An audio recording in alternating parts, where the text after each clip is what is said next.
जय माता दी। सभी बहन भाइयों को नवरात्रा की हार्दिक शुभकामनाएं। इस बार नवरात्रा 8 दिन की होंगी। घट स्थापना के लिए 4 घंटे और 49 मिनट का मुहूर्त है।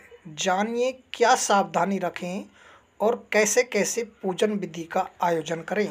राजस्थान ज्योति परिषद एवं शोध संस्थान जयपुर के मुताबिक नवरात्रा 30 मार्च 2025 रविवार से शुरू होंगे।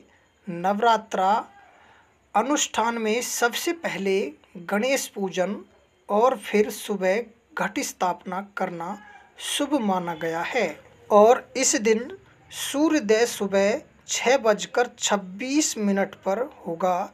घट स्थापना का श्रेष्ठ समय सुबह 6:26 से 10:26 तक 4 घंटे का प्रातःकाल रहेगा। इस दिन अभिजीत मुहूर्त दोपहर 12:09 से 12:49 तक रहेगा। यदि किसी कारणवश सुबह के मुहूर्त में घट स्थापना न हो सके तो अभिजीत मुहूर्त में यह किया जा सकता है। और आइए अब जानते हैं कैसे करें व्रत। साधक और गृहस्थ लोग 9 दिन तक समय फलाहार या हल्का आहार लेकर व्रत कर सकते हैं। नवमी तक व्रत रखना आवश्यक है और नवरात्रि में अष्टमी और नवमी तिथि का विशेष महत्व होता है।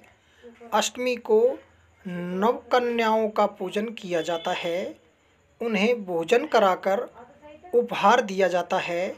यदि अष्टमी को पूजन न कर सके तो नवमी को भी किया जा सकता है। नवकन्याएं माता दुर्गा के 9 स्वरूपों की प्रतीक मानी जाती हैं। और अब जानते हैं माँ दुर्गा की घट स्थापना की सामग्री कौन कौन सी हैं। तो सबसे पहले मिट्टी का बर्तन, कलश, अनाज, किसी पवित्र स्थान की मिट्टी जैसे मंदिर आदि, अखंड ज्योति के लिए बड़ा दिया, रुई की बाती, गंगा जल, आम या अशोक के पत्ते, सुपारी, रौली और मौली और जटा वाला नारियल, लाल सूत्र, सिक्का, इलायची, लौंग, कपूर, अक्षत, हल्दी, लाल कपड़ा, फूल, फूलमाला आदि लिए जाते हैं। और आइए अब जानते हैं माता की घट स्थापना की विधि कैसे करें। सबसे पहले नवरात्रा के पहले दिन सुबह जल्दी उठकर स्नान ध्यान करें। इसके बाद उस स्थान की साफ सफाई कर गंगा जल का छिड़काव करें जहां आपको घट स्थापना करनी है। कलश स्थापना के लिए उत्तर या उत्तर पूर्वी दिशा को उत्तम माना गया है। इसके बाद हल्दी से अष्टदल बनाएं और इसके बाद कलश में साफ जल लें और उसमें हल्दी, अक्षत, लौंग, सिक्का, इलायची, पान और कुछ फूल डालें और कलश के ऊपर रोली से स्वास्तिक बनाएं। उस पर मौली लपेट दें।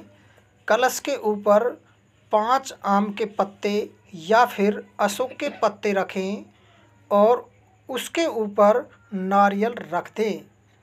अब एक मिट्टी के पात्र में साफ मिट्टी डालें और उसमें 7 तरह के अनाज या जौ बोएं। इसके बाद घी का दीपक जलाकर सबसे पहले गणेश जी की पूजा करें और उसके बाद माता रानी की पूजा करें और इस दिन अखंड ज्योति भी जरूर जलाएं। ज्योतिषियों के मुताबिक इस बार नवरात्रा केवल 8 दिन के, इनके बारे में हम आपको अवगत कराते हैं। आमतौर पर नवरात्रा 9 दिन के होते हैं, लेकिन इस साल तृतीय तिथि 6 होने के कारण यह केवल 8 दिन के रहेंगे। द्वितीया और तृतीया तिथि एक साथ 31 मार्च को पड़ रही है क्योंकि तृतीया तिथि सूर्य उदय से पहले समाप्त हो जाएगी। इसीलिए इस दिन माँ ब्रह्मचरणी और माँ चंडघंटा की संयुक्त पूजा होगी। इसीलिए इस बार नवरात्रा 8 दिन की होंगी।